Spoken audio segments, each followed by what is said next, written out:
بله صدا. سلام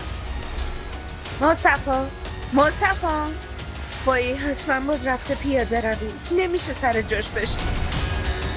خدا بگم چی کارت نکنه، هر طرف برمیگردم یه چیزی هست. بله با کی کار داریم؟ حاضر اخش کنم تشریف دارم. پس شوهرت وارد عمل شد، اما تا من نخوام نمیتونی ازم فاصله بگیری.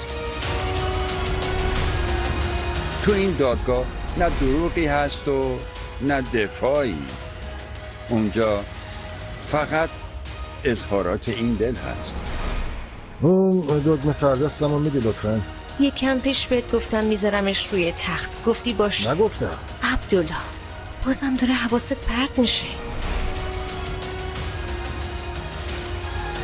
وقتی میای پیش من اون زنه وحشی و تند و تیز و افریتر رو نشون بده، اون واقعی تر و دلچستره.